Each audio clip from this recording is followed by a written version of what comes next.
Good afternoon, everybody.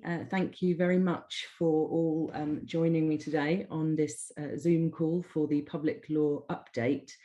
I do appreciate that you're all giving up your time on a glorious sunny day, so I will try not to take up too much of it. I also very much appreciate you joining me. I know we are all suffering these days with Zoom fatigue or remote hearing fatigue, whichever way you want to look at it. This lunchtime, I'm going to be going through really a rather whistle-stop tour of matters that have arisen since really the start of this year. I've tried to touch on a variety of topics. I've not been in a position to cover everything because obviously this is a relatively short seminar. I'm going to start by just demonstrating my, I'm going to attempt to share my screen. Bear with me a moment. And that should show you the slides that I'm going to be referring to. At the conclusion of the seminar, if anyone would like the slides, please don't hesitate to contact Sean Collum and he'll be able to send you out an email version of them. So we're going to be covering, in essence, I'll just get my slideshow working.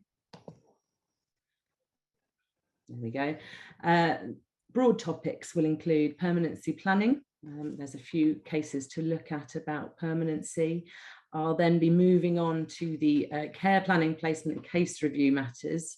So you may wish to make sure you've got a strong coffee to hand for that part of the seminar. I'll be looking at the recent Department of Education updated guidance about placements and case review. I'll be looking at the Supreme Court case of Re-T earlier this year, 2021, which looked at placements for children who require some form of secure accommodation that may not come within Section 25 of the Children Act, or where there is not such accommodation available for them.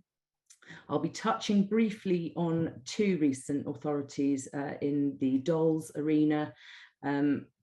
Dolls, unfortunately, is one of those topics where you could go quite deeply down a rabbit hole looking at all the various authorities.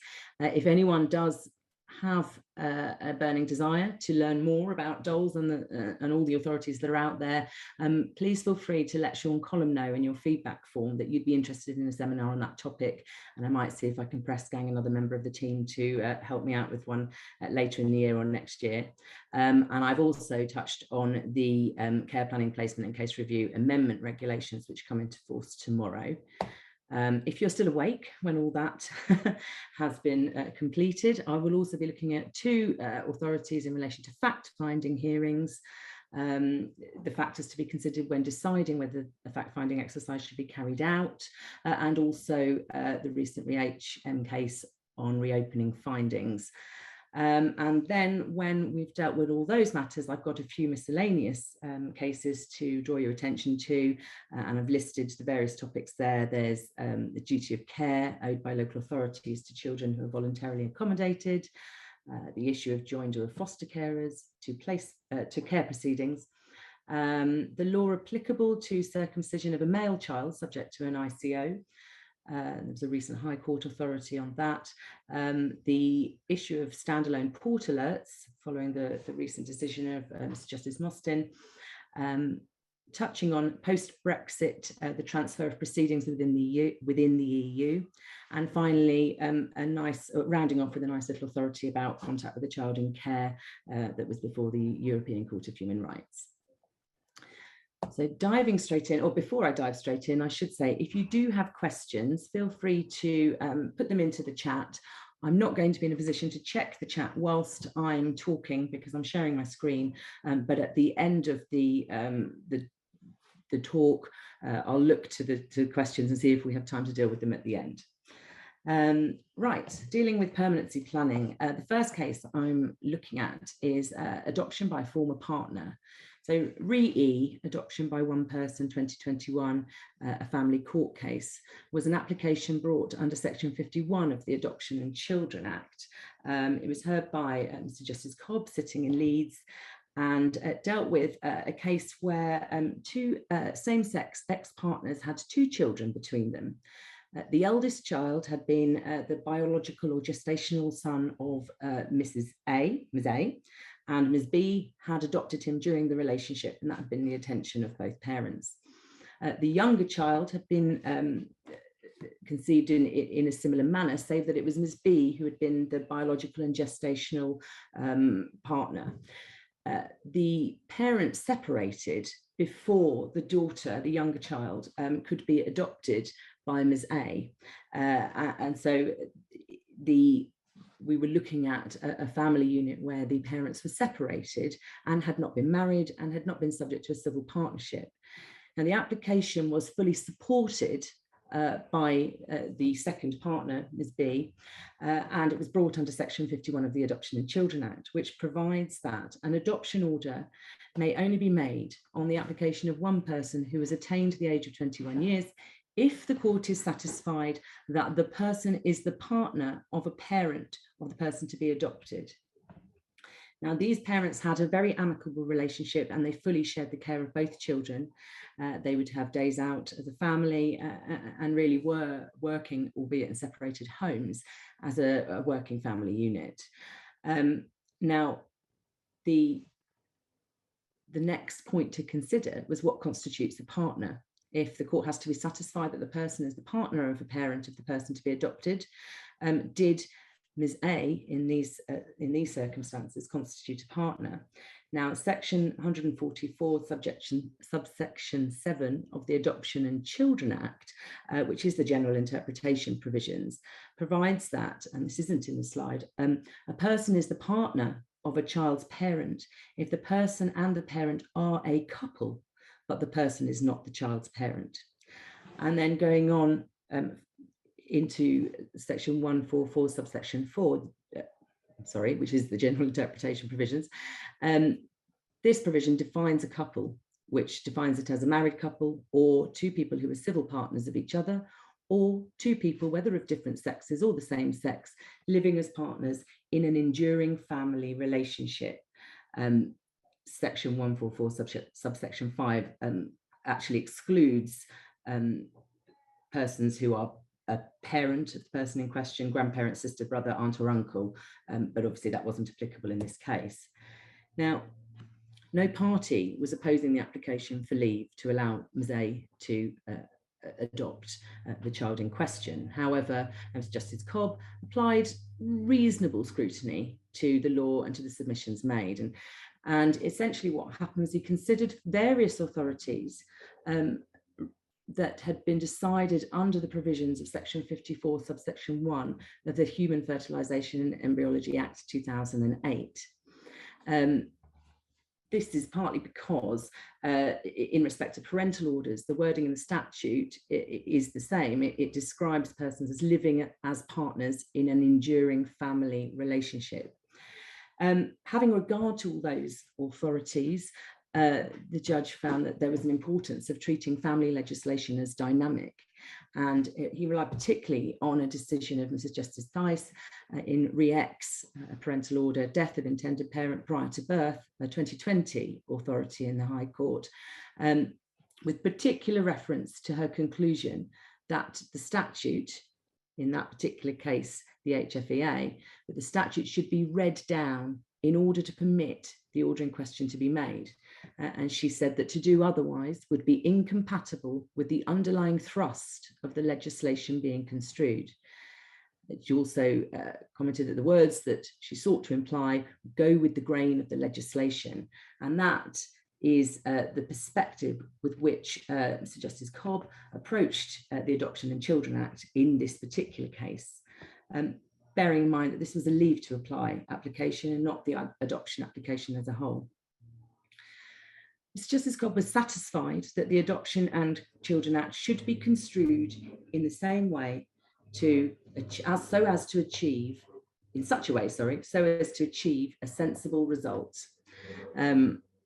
He also decided that the court should take into account the child's best interests and welfare in deciding the application, but it was not a decision where the welfare of the child is paramount. And in fact, he looked at the fact that the legislation does not require any enduring conjugal relationship between a legally married applicant and his or her spouse, or between civil partners. And therefore, it would be unreasonable, in his judgment, for the situation to be different for an applicant who happened to never have been married or entered into a civil partnership. In fact, it is a case where there has been some quite considerable reading down and creative judicial application made to the legislative wording, and what the judge found, that what is required really is an unambiguous intention to create and maintain family life, and secondly, a factual matrix that's consistent with that intention. Now, in this particular case, he found that that existed. Also, looking at Article 8 considerations, which he found gave the court very considerable latitude in the way that it could interpret legislation in order to give effect to convention rights. Now, the judge did find that family life had been and was convincingly demonstrated in this case. However, what he did say was that he left open the question whether that statutory requirement would be satisfied by an arrangement which lacked some of the key characteristics which were present in relation to this family. So in this family, the parents were working together in an enduring family relationship as partners, despite being in separated households. That may not be the case in another situation with different facts. If the relationship of the adults as co-parents had not been shown to be as amicable as that which existed between Ms A and Ms B, the conclusion may well have been different. And it is actually important to flag up on that case that on the facts of the case, Ms A did in fact also have a new partner. So it was not even the case where they were separate and they were single persons. But given the level of cooperation and the nature of the households, the leave to apply for adoption for Ms A was allowed. Moving on, I very briefly touched on adoption by a step parent, which is the Re-L case. It's not especially groundbreaking, if I'm honest. It's an appeal by a natural father against an adoption by a stepfather. The judge, when making the adoption order in favour of the stepfather, in fact didn't have her attention drawn to the leading cases on step-parent adoptions, the Re-P case of 2014 and the Soderback against Sweden, nor the provisions of section 46 subsection 6 of the Adoption and Children Act. And so the appeal was brought on that basis, but in fact, when the judgment was scrutinised, the Court of Appeal were of the opinion that although she hadn't expressly set out those provisions of the law, the judge had taken into account all factors raised in the authorities, and so the appeal was dismissed. I'm going to move on to the Re-N case, which looked at the test for leave to discharge a special guardianship order. Now, the test on an application itself is the welfare of the child, but prior to getting to the application itself, certain applicants have to obtain the leave of the court. Now, section 14D, capital D3, subsection 3 of the Children Act lists those that have to apply for leave of the court before making an application to discharge a special guardianship order, and you will probably be familiar with them, but in short, it's the child, parent or guardian, step parent who has parental responsibility, and any individual falling within subsection 1D who just before the making of the SGO no longer has parental responsibility for him. So a number of individuals have to obtain leave. What the court looked at when considering the what test needed to be applied, a comparison was made with the authority of M against Warwickshire County Council, a 2007 case, which looked at the test for leave to revoke a placement order. Now, the Warwickshire case was essentially a two-stage test. There needs to be a change in circumstances, which is necessary for an application to succeed, but not sufficient. There has to be more than the simple change in circumstances. The court also has to make an evaluation in which the welfare of the children and the prospects of success should both be weighed.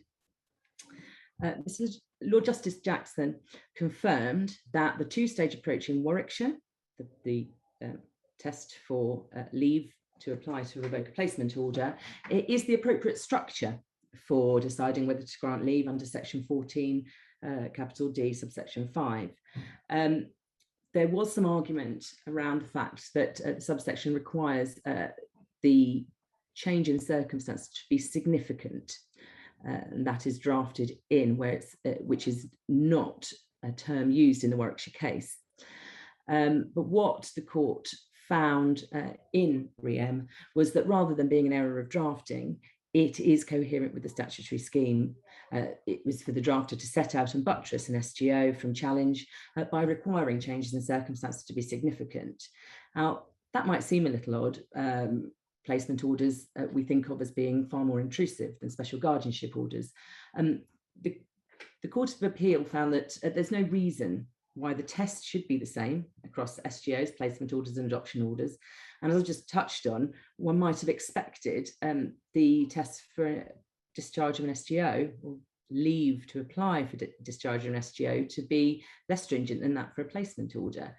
However, in fact, what the court pointed out is that an application relating to an SGO is actually an attempt to disturb what is intended to be a long-term status, whereas the other applications in respect of placement orders, adoption orders, concern impermanent situations where a child has either not been placed yet or not been adopted, as the case may be. And so really the placement order or adoption order applications, well, certainly the placement orders are more of a preliminary stage, and that's the explanation for the drafting in terms of applications for leave to discharge SGOs. Looking at then the second stage, and I ought to say that the significant, the same definition is applied as we see in other places in the Children Act, which is that it doesn't mean trivial or unimportant, and nor does it mean exceptional, immense or insurmountable. Change has to be significant. In the second stage, what has to be shown in a case is really a real prospect of success. The welfare of the child is important, but it's not a paramount factor at the leave stage. What the Court of Appeal said was that it must be remembered that at this stage, the assessment concerns the effect on the child's welfare of the application to discharge the SGO being heard or not heard. The question of whether it is in the child's interests for the SGO to be discharged only arises if leave is granted, at which point welfare becomes paramount. And in terms of the quality of evidence in such applications, it will be important to establish the baseline facts that led to the making of the original order. And the court will need to consider whether the applicant has shown by means of credible evidence, strong underline, that there has been a significant change of circumstances since the order was made. If there's not been, the application will fail. If there has, the court will decide whether leave should be granted based on a realistic evaluation of the applicant's prospects of success in the context of the effect on the child's welfare of the application being heard or not heard. The prospects of success must be real. So moving on to discharge of a care order, a legal test. Now, again, this wasn't necessarily a particularly groundbreaking decision. It rather the Court of Appeal took the opportunity to consider the correctness of some comments made by Mr. Justice Mostyn in the GM against Carmarthenshire County Council 2018 3 WLR 1126, which regards the legal test for discharge of a care order.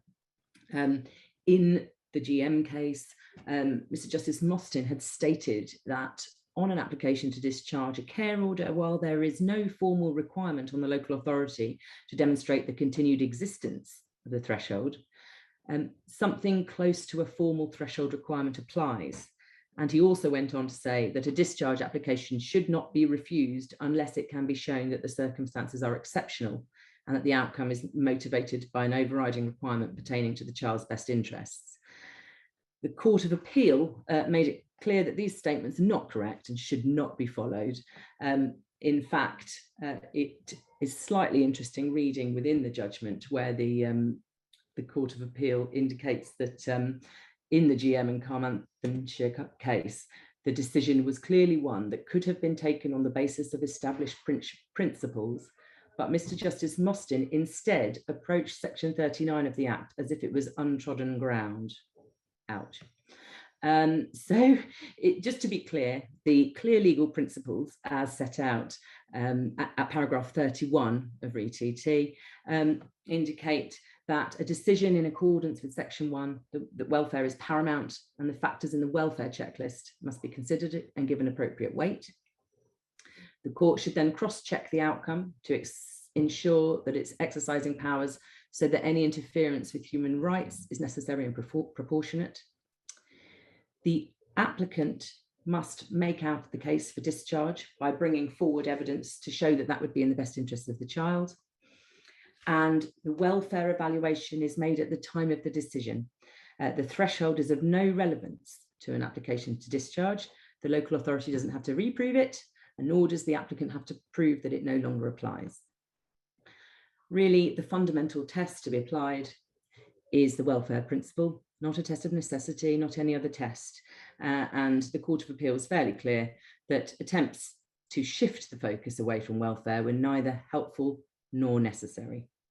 So we should consider ourselves told. Just give me a moment, I'm just going to have a glass of water. I also, just whilst we're dealing with permanency, want to have a quick mention to the refusal of placement order at case of RET&R, which the citation is there on the slide. This related, it was a somewhat surprising decision by a trial judge refusing to make a placement order in respect of two children who were aged 2 and 3. And that decision was upheld on appeal. It was quite a fact-specific case. The children belonged to the traveller community. They had a number of older siblings for which the experts were fairly in unison on the point that contact would be in their best interests going forward. And there was also a very strong identity to their position as children from the traveller community. On appeal, the decision of the trial judge was upheld, but it does provide an interesting look at cases where the nothing else would do test is not considered to be satisfied despite the young age of a child. Right, I'm going to move on now to the care planning case review section and placement section of this talk. So I hope you've all got strong coffees at the ready. I'm going to deal firstly with the Department of Education guidance, which was updated on the 8th of July of this year. I'm not going to go into it in detail. What it really sets out is a comprehensive pulling together of various statutes and statutory instruments in that area of law, all brought together in one document, really with a view to assisting social workers and other persons who work in safeguarding. It includes information on the local authority duties towards young people in the criminal justice system, as well as within the standard family care system. And the document itself does have some quite helpful tables which set out which regulation of which statute or statutory instrument or which provision of which statute relates to which topic. What I would probably suggest, unless you're having trouble sleeping, is perhaps not sit down and read it in its entirety. But one thing that would be a helpful tool would be to cast an eye over the index and be familiar with what topics are covered within the document, so that if you ever have an issue arising with a client that on a topic that's dealt with in the guidance, you'll know where to turn to. Moving on to the Care Planning, Placement and Case Review England Amendment Regulations 2021, which I'm sure are on everybody's radar as they come into force tomorrow. Giving a potted history, in effect, what the regulations do is they amend Regulation 27 of the original Care Planning, Placement and Case Review regulations, replacing the words "an unregulated setting" with the words "in accordance with other arrangements," which is in the context of Section 22C, subsection 6, subsection D of the Children Act 1989. And that where accommodation is not specified in Regulation 27A, the responsible authority must have regard to the matters set out in Schedule 6. Regulation 27A is created by the Care Planning, Placement and Case Review Amendment Regulations, and it constitutes essentially a prohibition on placing a child under 16 in other arrangements being what previously used to be referred to as unregulated settings. So a responsible authority now may only place a child under 16 in accommodation in accordance with other arrangements where the accommodation is listed in the regulation, which I've set out there at paragraph A. And just so that we're clear, in section 22C6, it defines placement and gives a list of placements. So 22C6D really is the catch-all other arrangements provision of that section, where settings such as foster parents of children's homes that are regulated are not incorporated, or are not the placement that one is looking at. So whilst we're still on the topic of placements and the very dire situation that children who need specialist and secure placements are facing in the country, I'm looking now at the RE-T case, the Supreme Court case that came out earlier this year.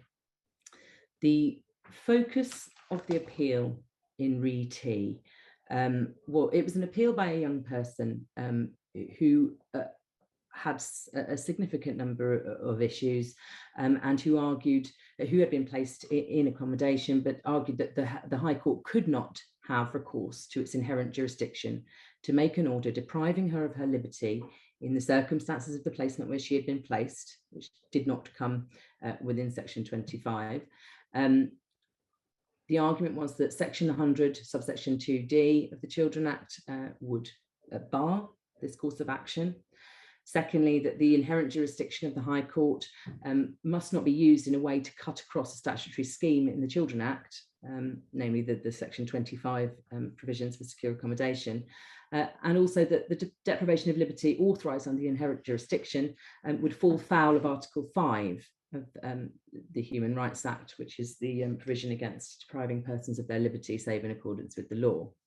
Now, the leading judgment is given by Lady Black. It's a very lengthy judgment with a great deal of detail as to the provision of placement or adequate placements in England and Wales, the regulatory and statutory framework in both England and Wales, because T was a Welsh young person, but who was placed in accommodation in England.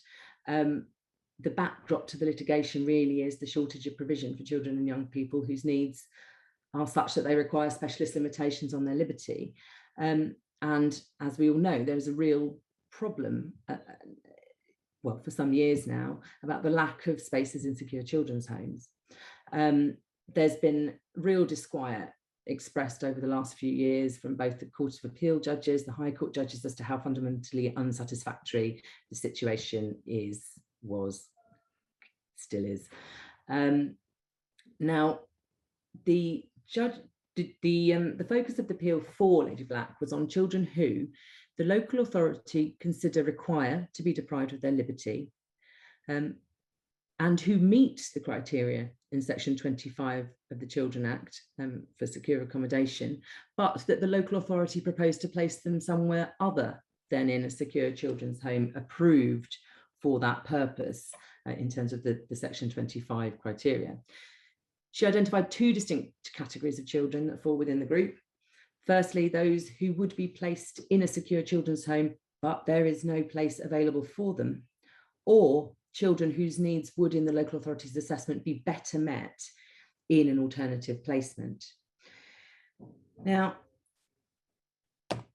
the court also touched on the issue of unregistered versus unregulated, pointing out that often the term unregulated is used erroneously, really, to describe an unregistered children's home. Children's homes have to be registered.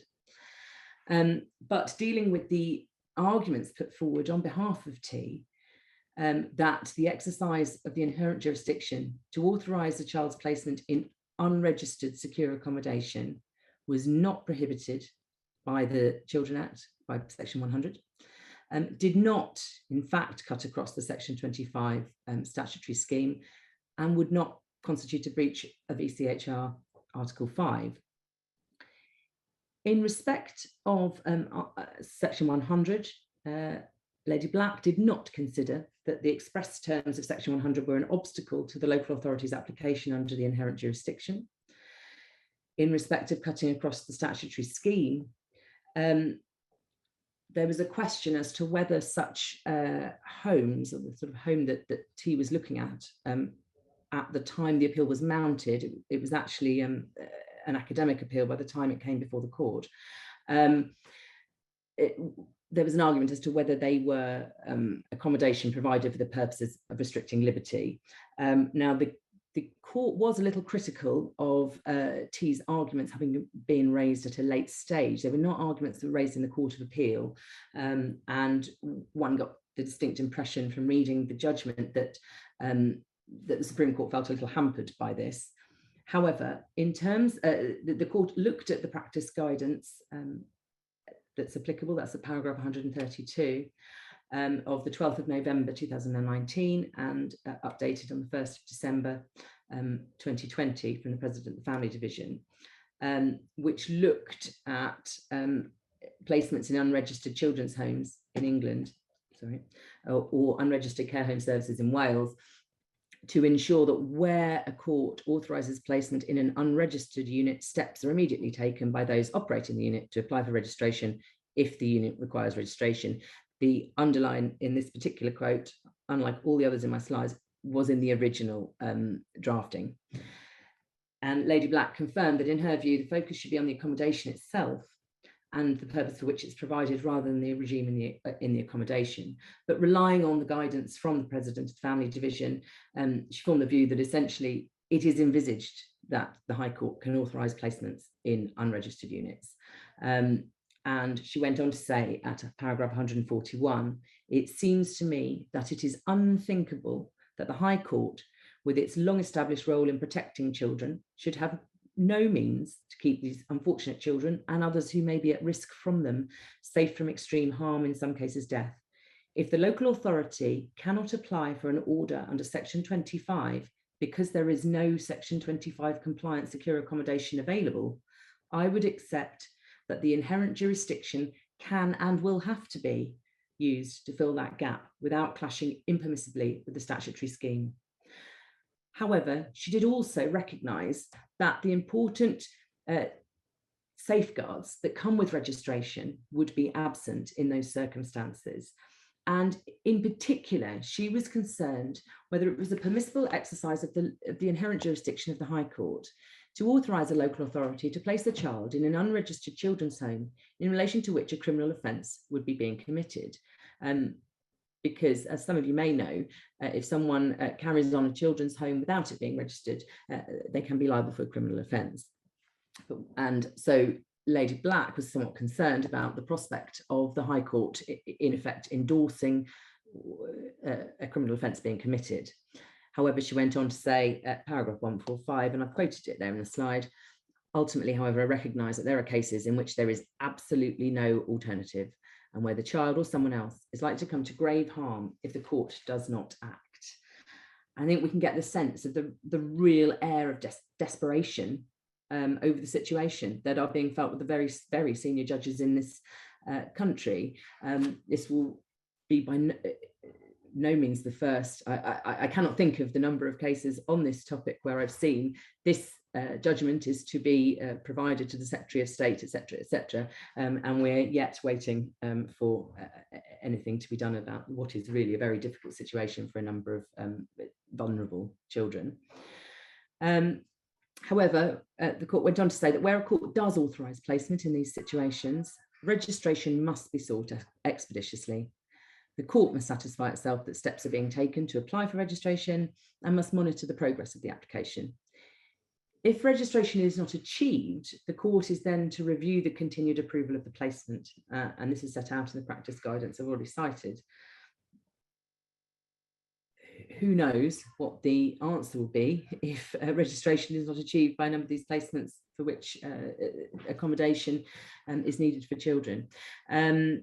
the various procedural safeguards were set out in the case at paragraphs 155 and 171 to 72, in line with what is set out in the practice guidance. So that was the RE-T case. That's a bit of a whistle-stop tour of it. In fact, it's a long case and it's quite detailed, but I hope I've brought out the most salient points.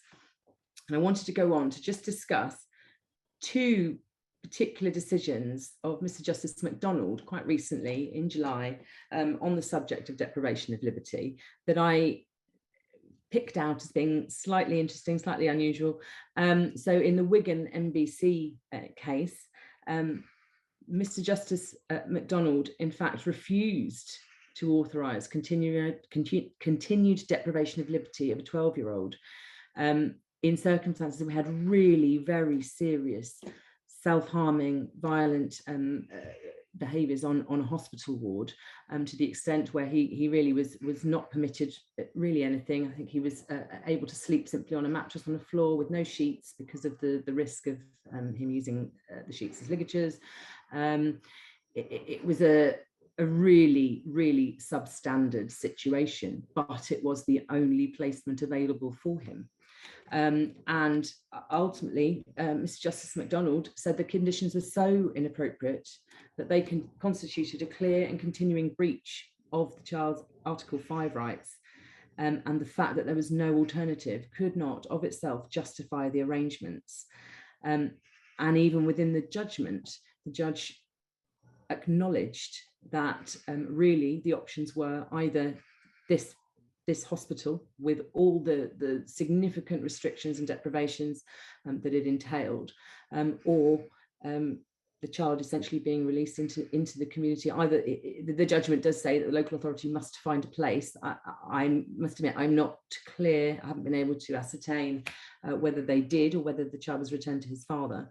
But it was an interesting decision where the court simply said, no, this can't go on. And then the second, which was a few weeks after the Wigan decision, also before Mr. Justice MacDonald, is the North Yorkshire CC against C case, with the citation in the slide.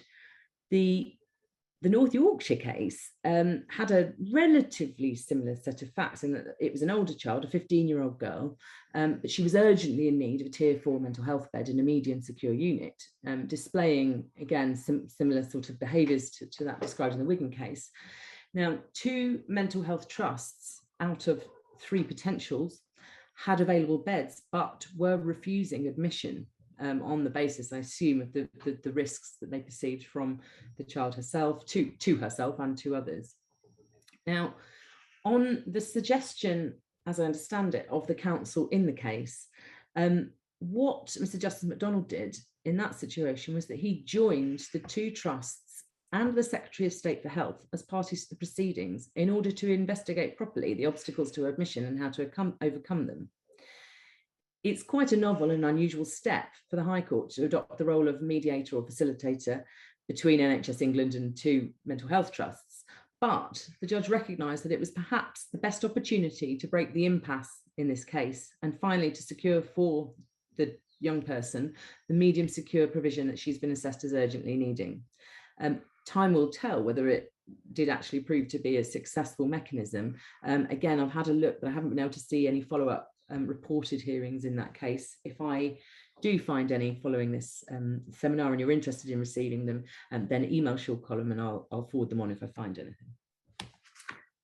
Now, we've got to the end of the placements and the dolls. So if you are still awake, I'm now going to talk about the fact-finding hearing authorities that have been dealt with this year. The 2 I'm going to mention are RE-H, Children Fact-Finding, which deals with factors to consider when a court is deciding whether to direct a fact-finding exercise, and RE-HM, which was the appeal against the refusal of a trial judge to reopen findings of fact made in family proceedings after criminal convictions had been made, which were slightly consistent with the family court judgment. So dealing with RE-HM, these were 2 conjoined appeals against case management decisions in which fact-finding hearings were not ordered. And I'm mindful of the time, so I'm not going to go into the facts. But essentially the appeals were made against a judicial decision not to order a fact-finding in certain circumstances. And the court considered the statutory provisions, also the family procedural and administrative guidance, but also went on to look at the case of Oxfordshire County Council against DP, which is a 2005 case that had been essentially accepted as the leading case with factors to apply to whether a fact-finding should be directed. The Court of Appeal decided that Oxfordshire County Council did remain good law. However, the factors identified in the case should therefore be approached flexibly in the light of the overriding objective in order to do justice efficiently in the individual case. And at paragraph 22 of the judgment, there's various examples are set out. So, for example, when considering the welfare of the child, the significance to the individual child of knowing the truth can be considered, as can the effect on the child's welfare of an allegation being investigated or not. Secondly, the likely cost of public funds, which can extend to the expenditure of court resources and the diversion from other cases. The time that the investigation will take allows the court to take account of the nature of the evidence. So, for example, an incident that might have been recorded electronically may be swifter to prove than one that relies on contested witness evidence or circumstantial evidence. The evidential result may relate not only to the case before the court, but also to other existing or likely future cases in which a finding one way or the other is likely to be of importance. The public interest in the identification of perpetrators of child abuse can also be considered. Fifthly, the relevance of the potential result of the investigation to the future care plans for the child should be seen in light of the section 31(3)(b) obligation on the court to consider the impact of the harm on the child and the way in which his or her resulting needs are to be met. 6, there's quite a lot of them, the impact of any fact-finding process upon other parties, which can also take account of the opportunity costs for the local authority, that even if it's the party seeking the investigation, in terms of resources and professional time that could otherwise be devoted to other children is a relevant factor to be considered. The prospects of a fair trial may also encompass the advantages of having a trial now, as opposed to having a trial at a possibly distant and unpredictable future date. And the justice of the case, which really involves the court stepping back and ensuring that all matters relevant to the overriding objective have been taken into account. So one matter is whether contested allegations could be investigated within criminal proceedings. Another is the extent of the gulf between factual basis for the court decision with or without a fact-finding hearing. So what would the court be basing its decision on if facts have improved, or what would it be basing its decision on without that? And the level of seriousness of the disputed allegation is likely to inform that assessment. Now, ReHM was another unusual case, which was an appeal against a refusal to reopen findings of fact made in family proceedings following a criminal conviction. So this, at first instance, involved a fact-finding hearing where both the mother and an intervener were found to be in the pool for causing injuries to a 1-year-old child.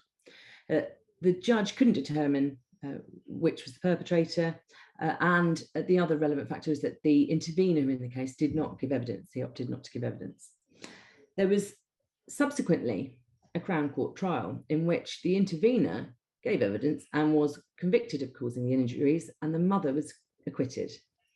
So an application was made to the trial judge to reopen the findings on the basis that the findings made by the family court that either the mother or the intervener could have been perpetrated was inconsistent with the Crown Court jury's finding that they were sure that the intervener had caused the injuries. After what appears to be lengthy argument, the trial judge refused that application, which may seem at first blush to be somewhat surprising. However, that was upheld on appeal, and effectively the Court of Appeal considered that the mother needed to show solid grounds for believing that the previous findings required revisiting. There must be solid grounds for believing that the rehearing will result in a different finding. And the process of reopening is only to be embarked upon where the application presents genuine new information. So, of course, it was argued that the evidence given by the intervener in the Crown Court trial was fresh material. It hadn't been before the family court. But really, the application before the trial judge involved, or what appears to involve from reading of the case, a very detailed scrutiny of the evidence given by the intervener in the Crown Court, the evidence that had been heard in the family court, and whether there really were any true factual differences. Really, for an appeal of this nature to succeed, an appellant must show that a judge has made a material error of law or reached a conclusion that was not reasonably available. And of course, because of the very detailed analysis, one could see in this case why the Court of Appeal did not wish to shake the conclusion of the trial judge. An analysis of the evidence presented to the Crown Court and highlighting where it has differed from the evidence that had been before the family court would be a necessary exercise if one were making one of these applications in the future. Right, coming to my miscellaneous section, which I'm afraid is just sort of dotting about in all sorts of different areas. I'm going to start off with the case concerning the duty of care owed by local authorities to children who are voluntarily accommodated, which is the Wolverhampton case. It actually involved an application to strike out a claim in negligence, which had been brought by an adult against the local authority for failing to protect him from abuse or neglect, essentially because they had failed to issue care proceedings during his childhood. He had been a child of substance abusers, and his case was that their parenting, as in his parents' parenting, had meant he crossed the statutory threshold. He'd been at risk and had suffered a significant harm. On the facts, the local authority had provided accommodation to him under Section 20 on various occasions, but each time had returned him to his parents' care and only took positive steps to issue proceedings after he'd been in its area for about 2 years. The claimant's case was that the local authority should have issued sooner and argued that there was a general duty to any child in their area, and secondly, that there was additionally a respite care duty in that having accommodated under Section 20, this gave rise to a general duty of care to consider care proceedings. However, it was common ground in the case that whether the negligence claim could proceed or not, the claim under the Human Rights Act, Section 7, would proceed. So the application was granted. The negligence part of the application was dismissed. The court found that there was no duty of care in these circumstances for the local authority to take proceedings, but that is in the context of the Human Rights Act claim proceeding to a full trial. The next case I'm going to look at is Re-R, which considered the joinder of foster carers to care proceedings. I can deal with that in fairly short order. Save in exceptional circumstances, foster carers and prospective adopters should not be joined as parties to care proceedings. I'm sure that won't come as a surprise to many of you. In that particular case, there were competing prospective adopters for a 15-month-old boy. So there was the foster carer who had cared for him since birth, but also a cousin of the mother had come forward with her partner and positively assessed. The local authority was leaning, it appears, towards the cousin, and there was also a procedural hurdle about the foster carer not having given sufficient notice to the local authority, but that didn't really form a huge part of the argument because the time was ticking, and by the time of the next hearing that notice period would have run.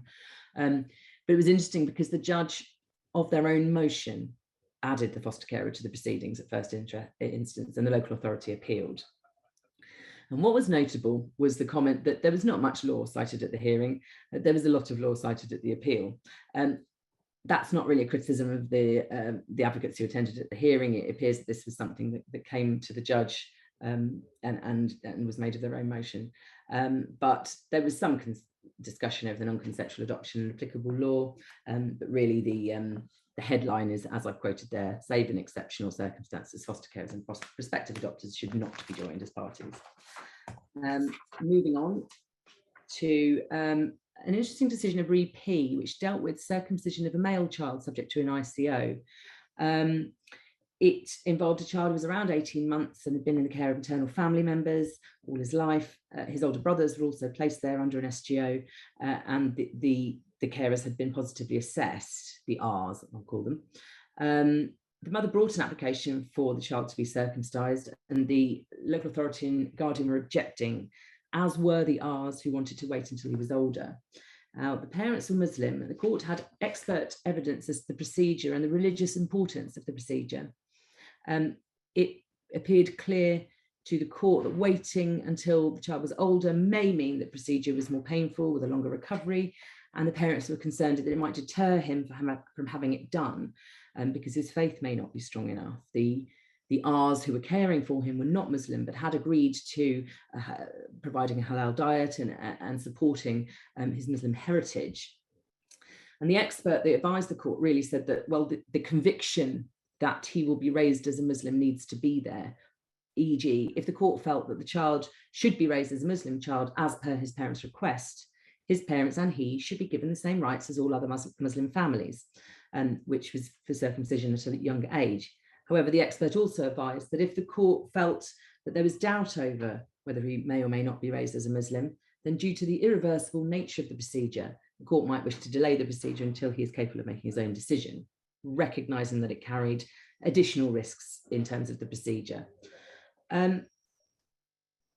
The council in the case have been unable to locate a previous High Court or Court of Appeal authority on the issue of circumcision of a child in interim care, but looked at related authority and also considered sections 33 subsection 6 of the Children Act, where the local authority can't take any step to change a child's religious upbringing. And really the court set out its guiding principles at paragraph 27 of the judgment. It highlighted the different position as between female genital mutilation and male circumcision, commenting that society and the law are prepared to tolerate non-therapeutic male circumcision performed for religious or even for purely cultural or conventional reasons, while no longer being willing to tolerate female genital mutilation in any of its forms. But essentially the welfare of the child in the immediacy and in the longer term is paramount, and the welfare checklist is engaged. The judge considered that the religious upbringing of a child in care may be a matter of great importance, but the significance of the issue would vary from case to case, depending on the strength of the religious beliefs and observance of the child's parents. Also commented that the views of the primary carers would carry significant weight.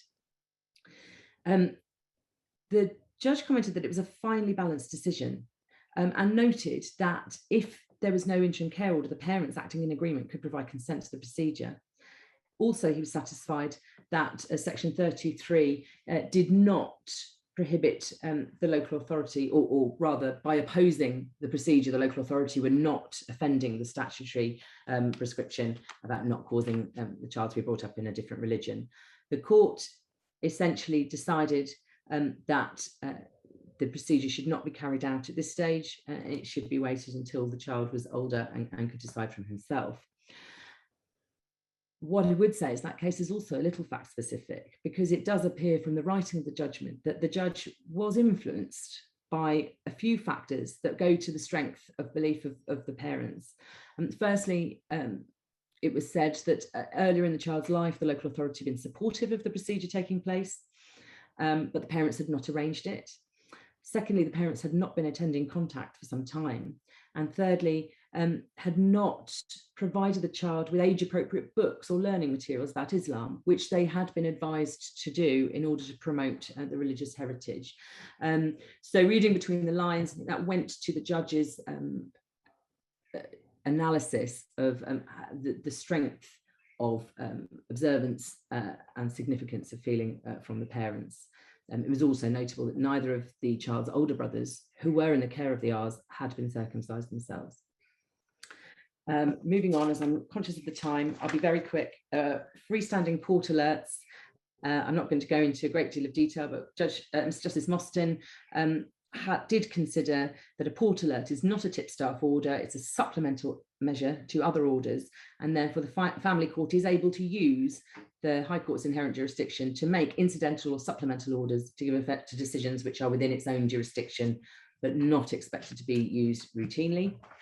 I've put a reference there to a case in respect of transfer of proceedings to countries within the EU.